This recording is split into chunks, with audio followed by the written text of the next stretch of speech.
A paz do Senhor, amados irmãos. Estamos em mais um encontro aqui para continuar nossos estudos nos profetas menores. Hoje nós vamos estudar sobre Ageu, que agora nós estamos nos três últimos profetas menores ali do Antigo Testamento, que é o Ageu, Zacarias e Malaquias. Esses três profetas eles foram usados por Deus após o exílio, quando o povo de Israel voltou lá da Babilônia. Ageu, o seu nome significa festivo, e ele é contemporâneo de Zacarias. No nosso próximo vídeo, que vamos falar de Zacarias, a gente vai ver assim que logo depois que Ageu começou a falar ali, poucos dias após, Zacarias também começou a profetizar ali para o povo de Israel. E ele profetizou por volta do ano de 520 a.C. E vamos ver algumas coisas aqui, antes de entrarmos no livro propriamente dito, para nós podermos nos situar. O que aconteceu? Que época? O que estava havendo ali naquele período, quando Ageu começou o seu trabalho ali no povo de Israel? Bom, em 605 a.C., teve a primeira invasão da Babilônia contra Jerusalém. O Reino do Norte, vocês lembram que nós já estudamos, já, já tinha sido terminado. A Síria invadiu ali em 722, parece, não estou bem lembradinha agora, mas é 720, 722. E o Reino do Norte, então, ficou espalhado entre as nações, foi levado cativo, e o Reino do Sul ainda sobreviveu, vamos dizer assim, mais uns 200 anos. Mas daí agora a Babilônia veio contra o reino de Judá ali. E em 605, então, foi houve a primeira deportação. Eles entraram, né, e foram levadas, nessa primeira deportação, foi levada assim a família real, os nobres, as pessoas importantes lá de Jerusalém. Inclusive, nessa primeira deportação, foi quando foi levado Daniel e os seus amigos, que depois nós temos o livro de Daniel, a maneira como Deus o usou. Se Deus quiser, ainda vamos fazer um estudo sobre o livro de Daniel. Mas isso está nas mãos de Deus, né? O Senhor é que sabe de todas as coisas. Bem, em 597, passado ali alguns anos, né, houve a segunda invasão em Jerusalém. Nessa segunda invasão, eles levaram mais pessoas também, mas aí foi quando o templo foi saqueado. Eles levaram todas as riquezas do templo. Ah, as taças, os vasos, ah, tudo que era de ouro, de prata, tudo que tinha valor, eles levaram nessa segunda invasão lá para a Babilônia. Depois, em 587, 10 anos mais tarde, eles novamente vieram, e foi a terceira invasão, onde eles levaram o restante do povo. Deixaram ali na terra só aqueles muito pobres, aquelas pessoas muito humildes. E foi, então, nessa terceira invasão que eles destruíram totalmente o templo, queimaram a cidade. Então, foi uma devastação assim total. Mas passaram-se os anos e a Babilônia também caiu. Os reinos ali, os grandes, estavam sempre em guerra, cada qual tentando dominar o outro. E aquela opulência toda, porque a Babilônia era algo incrível, né? A opulência, a riqueza que tinha lá, mas se achava que invencíveis, que ninguém os venceria, mas acabou caindo quando a Pérsia invadiu Babilônia em 539. E o rei Ciro, então, conquistou ali aquele local. E agora aparece aqui para nós algo não humano, mas essa conquista que a Pérsia conquistou a Babilônia foi algo mandado por Deus. Deus capacitou o Ciro e ele venceu a Babilônia. Por quê? Deus tinha os seus planos. Nesse período aqui, quando a Babilônia caiu, no livro de Daniel, no capítulo 9, verso 1 e 2, porque Daniel tinha sido levado para a Babilônia, não é? Ali na primeira invasão. Mas daí está escrito assim, ó, no primeiro ano do seu reinado, do reinado de quem? De Dario, eu, Daniel, entendi pelos livros que o número de anos de que falou o Senhor ao profeta Jeremias, em que haviam de acabar as assolações de Jerusalém, era de 70 anos. Ou seja, Daniel estava lá, mas nós sabemos o quanto que ele foi fiel ao Senhor, e ele estava sempre lendo os livros, lendo a Torá, lendo os profetas, vendo as profecias, o que estava acontecendo, o que haveria de acontecer. E aí ele diz que, olhando, lendo, ele viu assim, mas já está no tempo de Israel voltar à sua terra. A mesma coisa, queridos, nós nós devemos fazer com este exemplo de Daniel, examinarmos a Escritura e podermos entender que está no tempo da volta de Jesus. Nós estamos no final dos tempos. Como é que nós sabemos? Olhando a palavra de Deus, ela que nos mostra.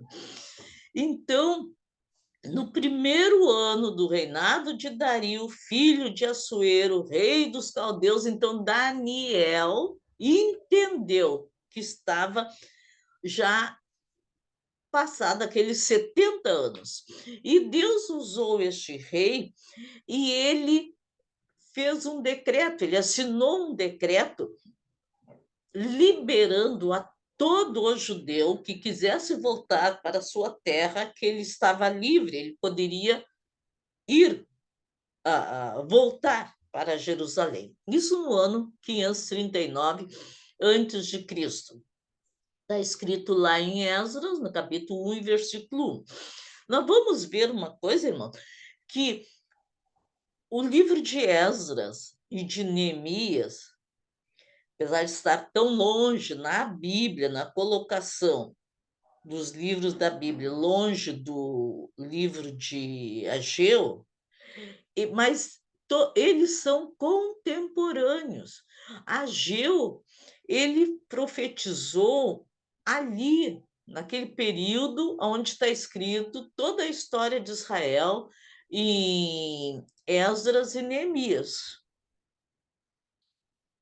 Deu para entender, né? Porque Esdras e Neemias, eles mostram, identificam, contam o que aconteceu. E o Ageu veio nesse período, esteve ali, Zacarias também esteve nesse período ali com Esdras, com Neemias, e profetizou o que aconteceria com aquele povo. Bom, quando veio esse decreto, quase 50 mil pessoas aceitaram esse convite, vamos dizer, para voltar a ajudar. Muitos não voltaram, porque durante esses 70 anos eles já tinham feito a sua vida lá na Babilônia. Tinham enriquecido, tinham seus negócios e acharam por bem não voltar, já estavam bem lá. mas muitos voltaram porque eles queriam, eles desejavam estar na sua terra.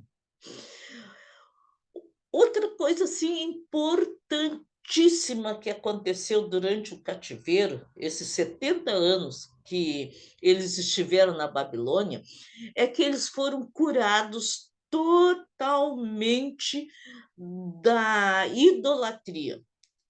Porque toda a vida de Israel, desde que saiu do Egito, os seus problemas sempre foi com a idolatria, porque eles começavam a adorar outros deuses das outras nações e deixavam o seu Deus, e conhecemos toda a história, né, do povo de Israel. Mas essa vez, quando eles foram para esse exílio, eles foram curados. Nunca mais, até o dia de hoje, nunca mais eles adoraram a ídolos, a outros deuses. Mas, a partir dali, eles foram fiéis ao Deus único, ao Deus Jeová. Foi uma bênção para a vida deste povo. Bem, aí eles chegaram lá em Jerusalém. Tudo estava caído, tudo estava derrubado, porque houve assim uma destruição tremenda. Eles não deixaram nada em pé. Mas eles retornaram lá para levantar o templo, que era o alvo principal, e a cidade, né? No 7º mês, ali por setembro, outubro daquele ano, do primeiro ano do rei Dario, eles levantaram o altar, não o templo, levantaram o altar e começaram a fazer os seus sacrifícios, o sacrifício ali naquele altar. E no 2º ano, eles colocaram, então, os alicerces do templo.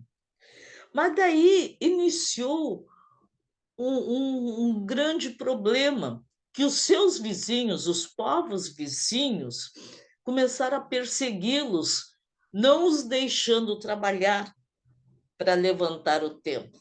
E era uma briga constante, vamos dizer. E quando Ciro morreu, Artaxerxes, que reinou em seu lugar.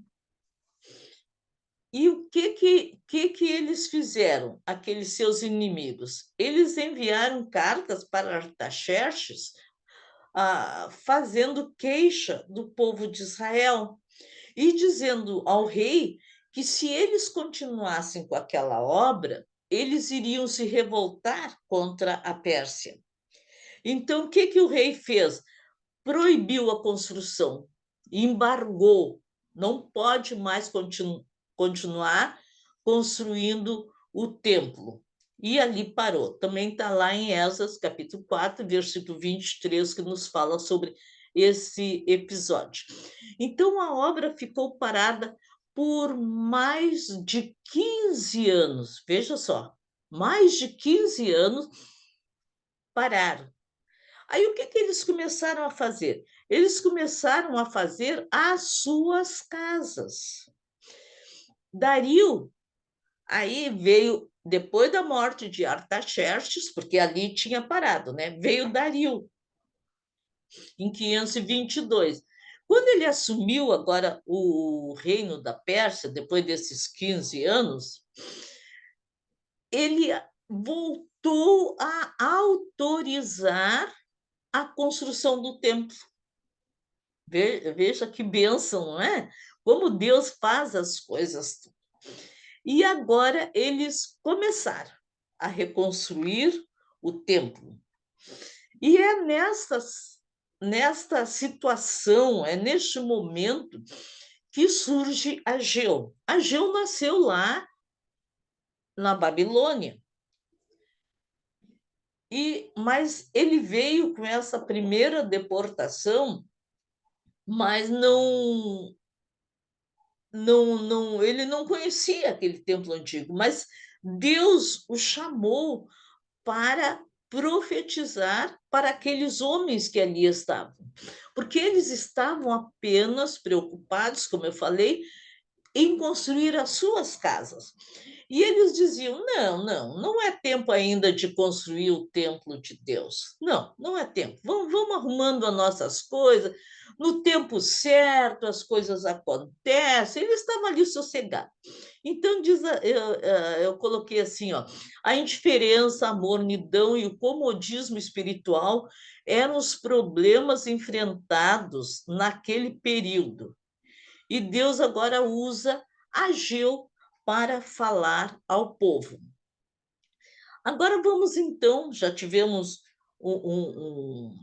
uma ideia do como é que era aquela época, o que o povo estava passando.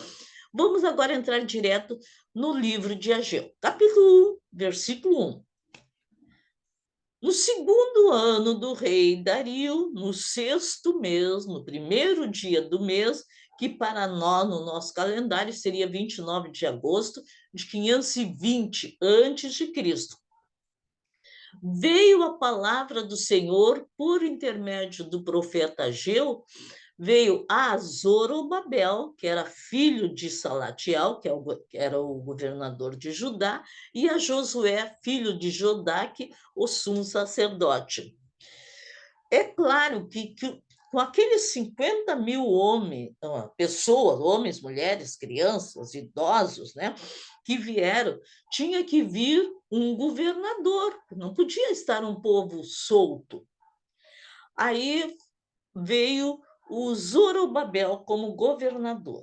Eles precisavam também de um sacerdote, e veio Josué, o sumo sacerdote. Aí o Senhor disse: assim diz o Senhor dos Exércitos, este povo diz, não veio ainda o tempo em que a casa do Senhor deve ser edificada. Era o que eles estavam falando. A obra estava parada. Já tinha se passado 15 anos. Eles não pensavam em construir a casa. E agora Deus usa o Ageu para falar com o povo.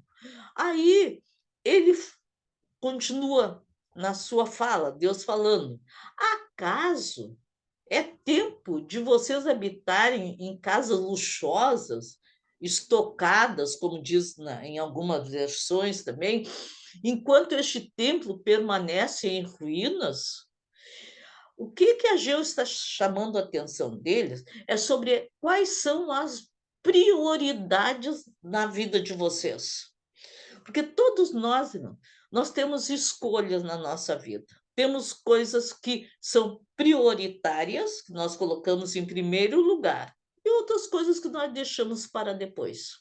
O povo aqui estava deixando as coisas de Deus para depois. E nós? Estamos colocando em primeiro lugar Deus? É a nossa prioridade? Portanto, assim diz o Senhor dos Exércitos: considerai o vosso passado. O que Ageu agora fez eles lembrarem da vida deles? Vocês estão tão interessados em fazer a casa de vocês, vocês não lembram que vocês foram levados lá para a Babilônia? O povo devia refletir sobre o que aconteceu quando deixaram de adorar ao Senhor. Toda a época, todos os anos anteriores, sempre que eles deixavam de servir ao Senhor, eles perdiam tudo que tinham, eles ficavam na miséria. Aí se arrependiam e o Senhor, com amor, devolvia tudo de novo. E assim veio a vida deles. Aí o Ageu está dizendo: vocês não lembram disso? Agora vocês vão esquecer de novo do Senhor para perderem tudo de novo que Deus deu para vocês?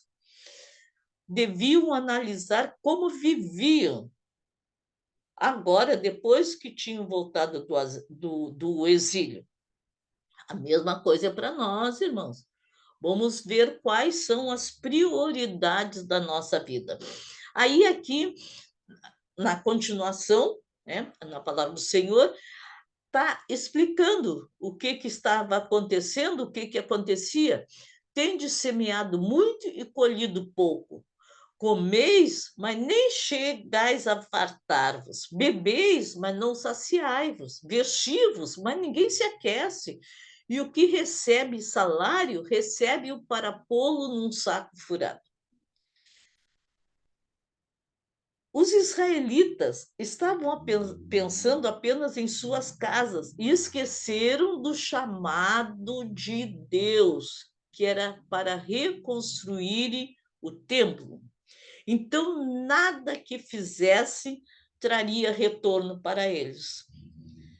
É a mesma coisa em nossos dias, é a mesma coisa em todas as épocas. Nós temos que refletir, parar, avaliarmos, analisarmos a situação em nossa volta e perceber que tudo que nós temos é o agir de Deus na nossa vida. Se nós deixarmos Deus, não adianta trabalhar, não adianta coisíssima nenhuma. Quantas vezes nós vimos pessoas que parece que recebem aos nossos olhos um salário não é tão alto, mas ele vive tranquilo, ele tem tudo na sua casa, ele é fiel a Deus, ele tem alimento, tem a roupa para a sua família, tem a sua casinha para morar, tranquilo. Já conhecemos outros que ganham grandes salários, mas essa pessoa nunca tem nada, está sempre em dívida, sempre frustrada. É uma luta a sua vida, por quê? Porque eles não são fiéis a Deus. Isso tranquilo, irmãos, na vida de qualquer pessoa.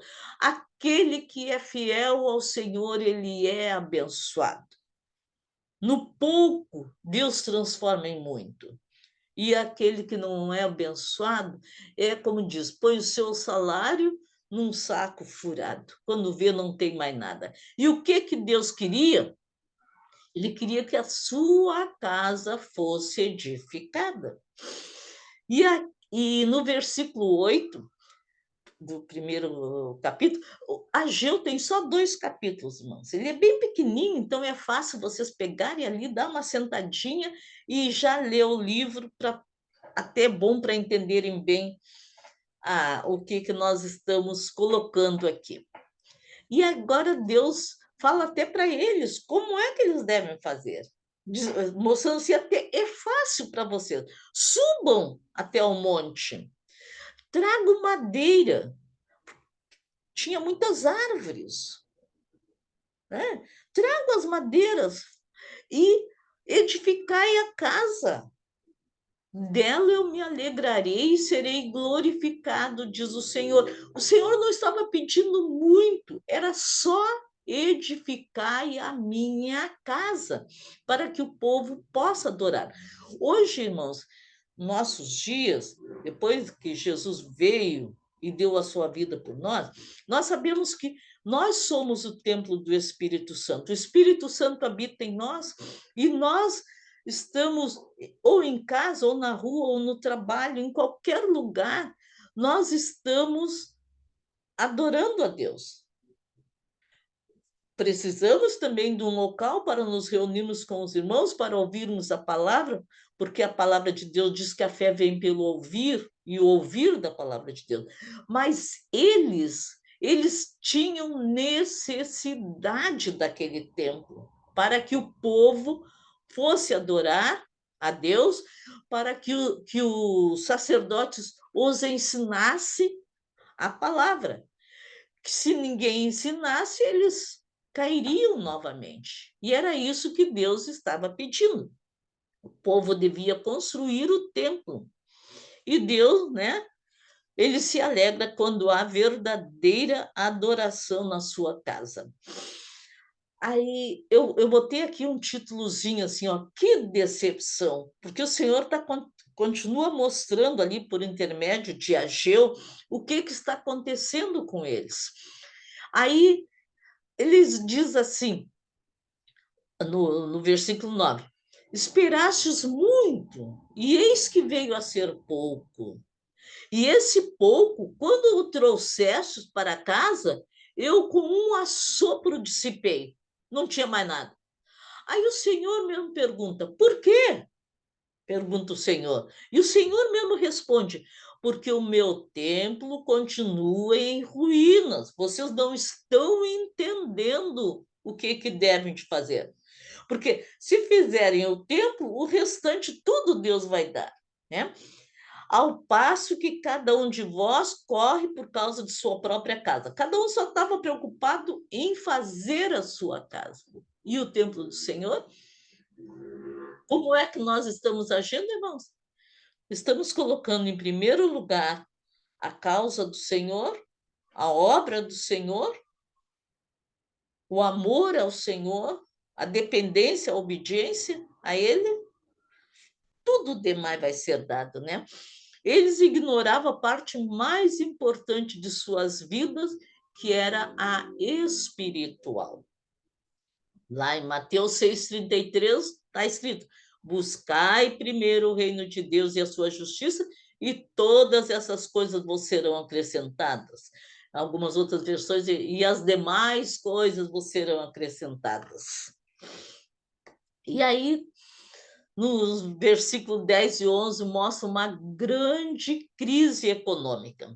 Não coloquei todo o versículo aqui, só os itens assim principais ali. Depois os irmãos vão ler. E aqui é uma explicação de Deus o porquê desta crise econômica que estava acontecendo ali no país. Por isso, os céus retêm o seu orvalho e a terra não produz os seus frutos. E ele diz: fiz vir a seca sobre a terra, sobre os montes, sobre o cereal, sobre o vinho, sobre o azeite. Vê? Tudo isto, obra do Senhor, porque não adianta o homem correr, porque tudo depende de Deus.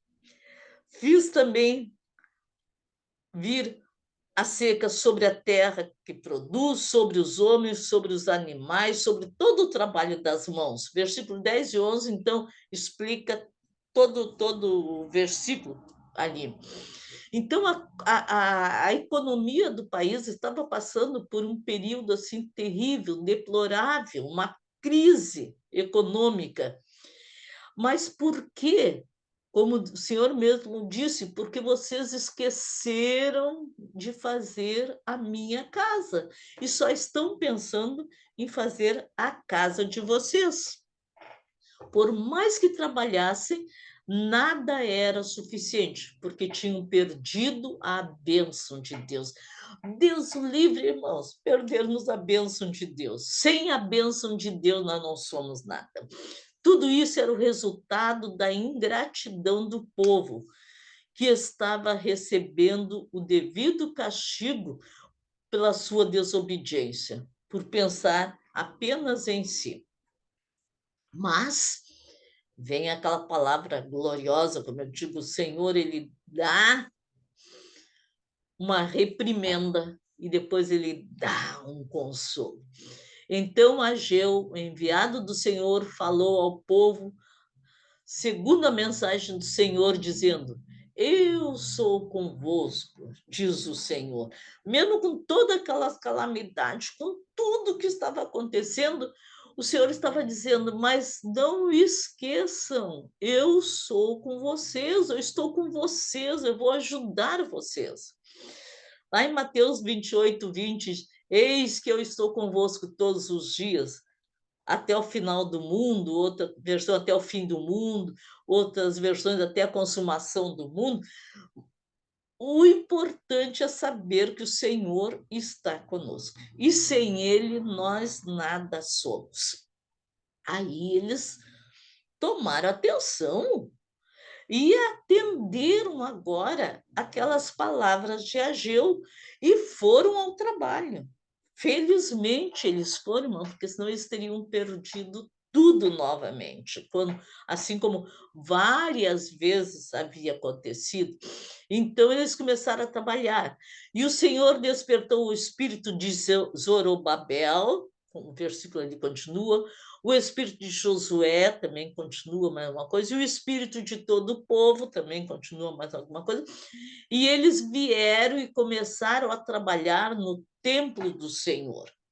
Isso em setembro do ano de 520 a.C. Tudo isso aconteceu em poucos meses, irmãos, quando eles, quando eles vieram ali da Babilônia, tudo aquilo que aconteceu. Claro, eles tinham parado aquele templo, mas quando Ageu começou a falar, Ageu ele profetizou, se não me falha a memória, durante uns 4 meses, essa profecia de Ageu. Aí Zacarias também, logo em seguida, não depois dele, junto com ele também vai iniciar as profecias, mas ele vai ir um período maior. Nós vamos, no próximo vídeo, se Deus quiser, falarmos sobre Zacarias, né? Onde as visões e tudo mais que eles têm. Então, eles vieram, os judeus vieram, e eles começaram a trabalhar no templo do Senhor. E o templo levou agora 21 anos para ser concluído. Muito tempo, né? E ele foi concluído em 515 a.C. No versículo... vamos já agora para o capítulo 2, tá? Do versículo 1 a 3, diz assim: no segundo ano do reinado de Dario, no 7º mês, ao 21º dia do mês, isso aí passando para nosso calendário, seria em outubro, provavelmente ali pelo dia 17 de outubro de 519 a.C. Veio a palavra do Senhor pelo ministério do profeta Ageu, dizendo... O que ele diz? Vejamos. Fala a Zorobabel, príncipe de Judá, fala a Josué, o sumo sacerdote, e ao resto do povo, dizendo: o templo estava pronto, tá? Já tinha passado 21 anos, estava pronto. Agora vejam o que Deus pergunta para eles. Quem dentre vós que tenha sobrevivido contemplou esta casa na sua primeira glória? Porque vamos lembrar uma coisa: eles foram levados cativos para a Babilônia, ficaram lá 70 anos. Aqueles mais idosos provavelmente já teriam morrido lá no cativeiro, mas aquelas pessoas de crianças, 10 anos, 15, 20 anos, ou, né? Agora já tinham passado 70 anos, mas eles tinham visto o Templo de Salomão, que o Templo de Salomão foi de uma glória, de uma majestade, era algo assim que chamava a atenção de todos os povos, de todos os reis. E até iam até lá para falar com Salomão. Conhecemos isso quando a gente lê na palavra, né, sobre o reinado, os 40 anos do reinado de Salomão. Agora está ali naquele segundo templo, esse que a gente chama o templo de Zorobabel. Então o Senhor pergunta: quem dentre vós que tenha sobrevivido contemplou esta casa na sua primeira glória? E como é que vocês a veem agora?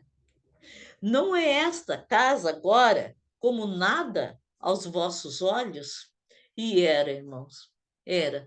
Para aqueles que conheceram aquele suntuoso templo, este agora era nada perto daquele templo de Salomão. De tal maneira que a gente lê lá em Neemias, em Êxodo, Neemias, quando eles inauguraram esse templo, que a voz, eles levantaram uma grande voz nessa inauguração do templo, e nessa voz era assim, ó, muito choro, mas também e outros com muita alegria, muito riso, tudo misturado. Por que choravam? Porque aqueles que conheceram o templo, eles não estavam se conformando, eles achavam assim, como que pode agora esse templo tão pequeno? Mas tinha uma palavra para eles. A reedificação do templo era muito importante, porque representava um reinício, um recomeço de vida. Representava para eles a volta da presença de Deus que estaria agora novamente com a nação. Era uma importância enorme, mesmo não tendo todo aquele esplendor. Ora, no versículo 4 diz: Ora, pois, ser forte, Zorobabel. Não coloquei todo. Quando eu ponho os 3 pontinhos, é que ainda tem mais algumas palavras que eu tirei para não ficar tão grande.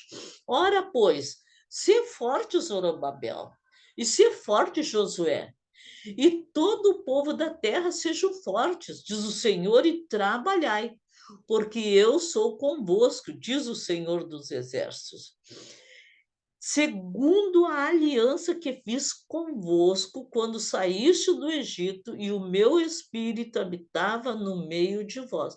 Não temais. Veja que quando Deus fez essa aliança, nem foi quando saiu do Egito, ele fez essa aliança com Abraão. Lembram, não é? Quando ele chamou Abraão da terra de Uz de Ur, e pegou e disse para Abraão: olha as estrelas, olha a areia do mar, assim vai ser a tua descendência. Ele abençoou, ele fez uma aliança com Abraão. E aquele povo mais tarde se multiplicou, etc., e foram para Israel, para o Egito.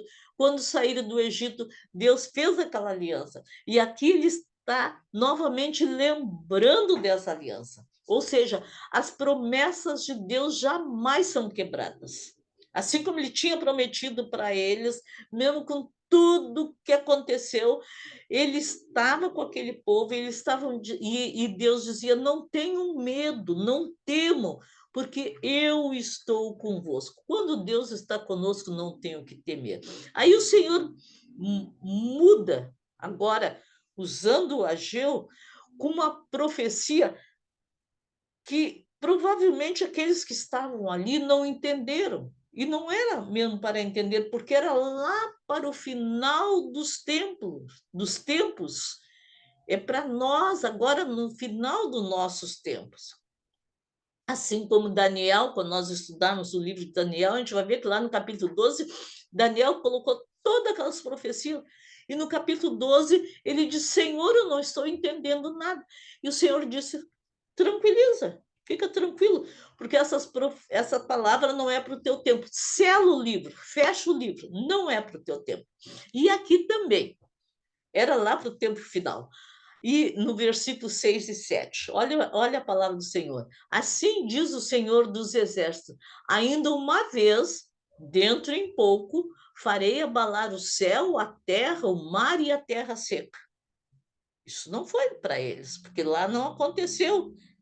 E até hoje não aconteceu, mas vai acontecer, porque a palavra de Deus, ela não cai por terra.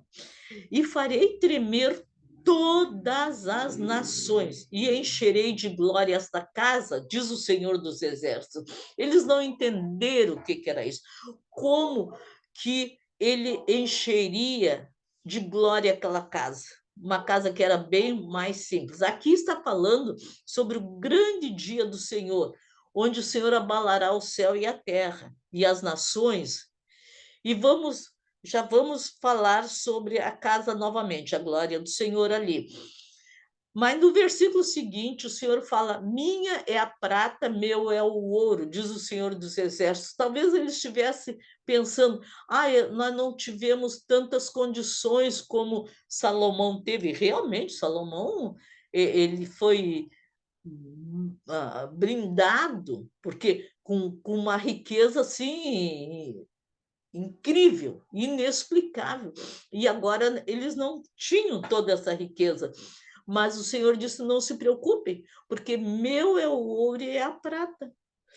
Todas as riquezas das nações é do Senhor, todas as riquezas da terra é do Senhor. E agora entra, então, que a glória, no versículo 9, a glória da segunda casa será maior que a da primeira. Mas para eles que olhavam ali, eles deviam ficar pensando, mas como? Da onde que a glória? A gente não está vendo essa glória maior, aqueles que conheciam o Templo de Salomão, né? Nós não estamos vendo que essa glória é maior do que a primeira, não parece ser.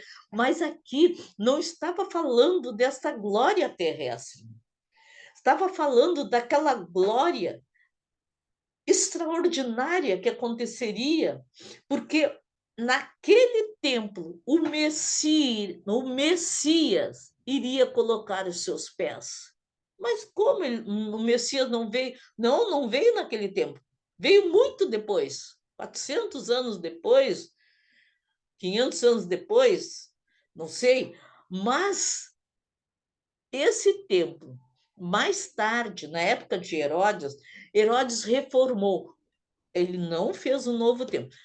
Ele reformou o templo de Zorobabel, engrandeceu, ele enriqueceu aquele templo de tal forma que no templo ali de Herodes, o templo quando Jesus nasceu, aquele templo era um orgulho para os judeus. E o Senhor aqui estava profetizando da glória que seria aquele templo, porque o Filho de Deus, o Deus encarnado, entraria naquele templo, coisa que não aconteceu no templo de Salomão. Que coisa preciosa. Aí, irmão, é emocionante, é emocionante. A palavra de Deus, a gente vê as promessas do Senhor, as coisas que Deus faz, a gente não tem palavras, irmãos, para explicar. Eu gostaria de fazer assim, ó, um vídeo de demorar 2, 3 horas, aí ninguém iria me escutar, né? Mas porque é tanta coisa para a gente passar. Então, e sabemos que agora a segunda casa é o templo do Espírito Santo. Hoje o Senhor está em cada um de nós, né? É um coração aberto e sincero em adoração ao Senhor. E continua a profecia falando agora sobre a infidelidade do povo, que é repreendida para que eles não sejam mais infiéis. Então, no 24º dia do 9º mês, no segundo ano do reinado de Dario, que é 18 de dezembro de 520 a.C., veio a palavra do Senhor ao profeta Ageu de novo, dizendo: assim diz o Senhor dos Exércitos. Pergunta aos sacerdotes. Olha, preste bem atenção a essa pergunta aqui que Deus mandou fazer para os sacerdotes. Pergunta aos sacerdotes a respeito da lei. Se alguém leva carne santa na orla de sua veste, o que é carregar a carne santa? Nós sabemos lá na lei, né, que quando havia os sacrifícios, que certas partes da carne era dada para o sacerdote e ele levava para casa, para sua família. E ele levava como? Ele levava na orla da sua veste, pegava a sua veste como um avental, entende? E ali era colocada aquela carne. Bem, aí, olha, presta atenção o que o senhor está perguntando. Deixa eu ver aqui.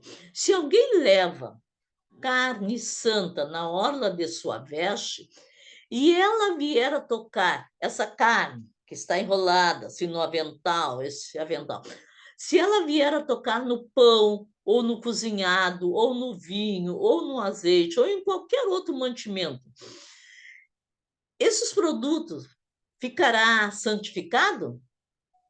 Aí os sacerdotes disseram, não, claro, né? A carne é santa, mas o azeite ali, o mantimento, o vinho, não. Não adianta. Mesmo que sem querer tocasse ali que estava carregando nesse produto, ele não ficaria santo. Aí a Geu diz, então vou fazer outra pergunta para vocês. Se alguém que se tinha tornado impuro tocando em um corpo morto, tocar em alguma dessas coisas, que coisas? No pão, no vinho, no cozinhado, né, no mantimento, no azeite. Uma pessoa se tornou impura porque tocou num corpo morto. E tocar numa dessas coisas, ficará essas coisas, isso que foi tocado, ficará imundo? E eles disseram: sim, vai ficar imundo. Então, olha aqui. Então, prosseguiu Ageu. Assim é, deixa eu botar assim. Assim é esta nação perante mim, diz o Senhor. Assim é toda a obra das suas mãos e o que ali oferece. Tudo é imundo, porque eles não estavam fazendo nada com pureza de coração. Eles não estavam dando importância. O povo fazia sacrifícios, mas os sacerdotes não estavam mais ensinando ao povo a serem puros, a cultuarem a Deus com sinceridade. E eles precisavam ser ensinados. E é isso agora que o Ageu está chamando a atenção dos sacerdotes. Agora, pois, torna veja o que está acontecendo desde aquele dia. Antes de pôr pedra sobre pedra no templo do Senhor. Antes daquele tempo, alguém vinha a um monte de 20 medidas e havia somente 10. Vinha ao lagar para tirar 50 e havia somente 20. E aí o Senhor explica, mas vocês sabem por quê? É porque eu vos feri com queimadura, com ferrugem, com saraiva, e em toda a obra das vossas mãos, e não houve entre vós quem voltasse para mim, diz o Senhor. Mesmo com tudo que acontecia, muitos não se voltavam para o Senhor, não entendiam a obra que o Senhor estava fazendo. Então, veio a palavra do Senhor segunda vez, ao 24º dia do mesmo mês, no mesmo dia.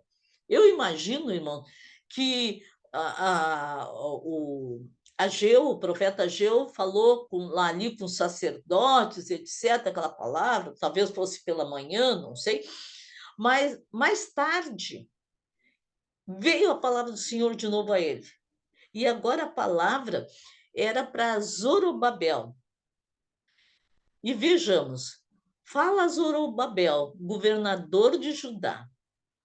A mesma palavra que foi falada, que está escrita lá no capítulo, no início, ali no capítulo 2, versículos 6 e 7, né?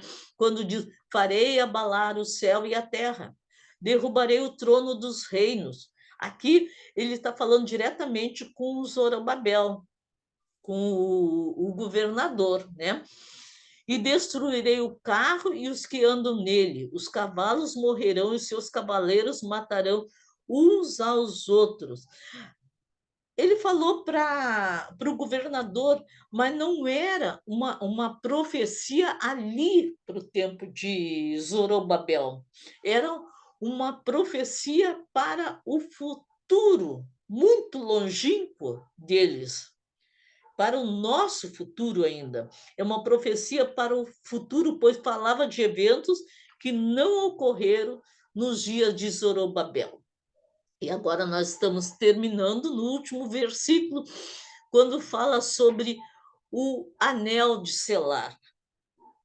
Naquele dia, declara o Senhor dos Exércitos, eu te tomarei, meu servo Zorobabel, filho de Sealtiel, declara o Senhor, e farei de ti, ou farei de você, conforme a tradução, um anel de selar.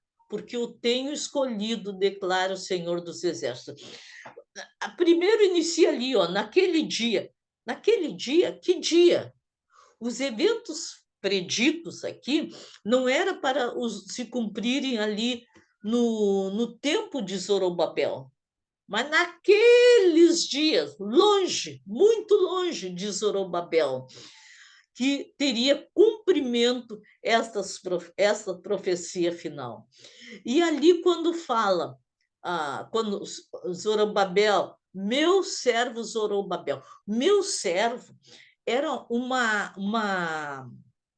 nome, um título que os judeus sempre atrelaram ao Messias. Então, aqui, quando fala meu servo Zorobabel, está falando ao Messias que viria. E o que seria este anel de selar? O anel de selar, naquela época, era a assinatura real. Quando tinha um decreto, todos os decretos que a gente lê ali no Antigo Testamento, todos eles, quando tinha que o rei assinar, ele assinava com o seu anel, colocava, né? O seu anel. E ali ficava aquela marca. E ninguém poderia quebrar aquela marca, tirar. Lembro que quando Daniel, os amigos dele, fizeram uma trama de tal forma para lançá-lo na cova dos leões e enganaram o rei, e o rei assinou aquela lei de que quem não o adorasse, né, que se adorasse algum outro deus, seria lançado na cova dos leões. E eles ficaram cuidando de Daniel, e claro, Daniel estava orando a Deus. Então eles foram para lá, mas o rei jamais pensou que seria Daniel. E agora ele não podia revogar. E Daniel foi lançado. Mas diz que aquela noite o rei ficou ali, ó, apreensivo, porque ele amava e ele sabia que Daniel era um homem íntegro. E pela manhã ele foi até lá e gritou. Que coisa, eu acho muito lindo isso. E ele disse: Daniel, por acaso o Deus que tu serves te guardou da boca dos leões? Ele sabia que Daniel era íntegro, não tinha feito nenhum mal. Só que ele não pôde revogar e dizer: não, eu não vou colocar Daniel ali. Então a palavra do rei tinha que ser feita. Aquilo que estava selado, né? Ageu termina o seu livro falando sobre as bênçãos futuras a serem promovidas pelo Messias, tanto na nação israelita como em todo o mundo. E a gente termina lá com o Apocalipse, quando, lá no capítulo 5, versículo 1, que diz: E vi na destra do que estava sentado sobre o trono um livro escrito por dentro e por fora, selado com 7 selos. Isso aqui naquela visão do apóstolo João, lá na ilha de Patmos, que ele teve. E nesta visão, nesta parte, ele vê na mão de Deus, daquele que está sentado no trono, na sua mão direita, um livro selado com 7 selos. E ninguém, escrito por dentro e por fora, e ninguém era digno de abrir aqueles selos. E o apóstolo João fez? Diz que ele chorava muito, porque ninguém podia abrir. Mas daí veio um daqueles anciãos e disse: não chore, não chora, João, não chora. Eis aqui o leão da tribo de Judá que pode abrir os selos. Ou eis aqui o Cordeiro de Deus que pode abrir os selos, porque lá no final a gente vê Jesus se apresentando como Cordeiro, aquele que deu a sua vida por nós, e como leão da tribo de Judá, o Rei Todo-Poderoso que está ao nosso lado. É maravilhoso. Nós vamos ainda agora no próximo profeta, que é o profeta Zacarias ver com muitos detalhes esta chegada do Messias, porque Zacarias, as visões que ele teve são incríveis, irmãos. Mas se Deus quiser, o Senhor vai nos ajudar para podermos fazer esse novo vídeo e passarmos aqui para os amados irmãos. Deus abençoe a cada um, em nome de Jesus Cristo. Amém.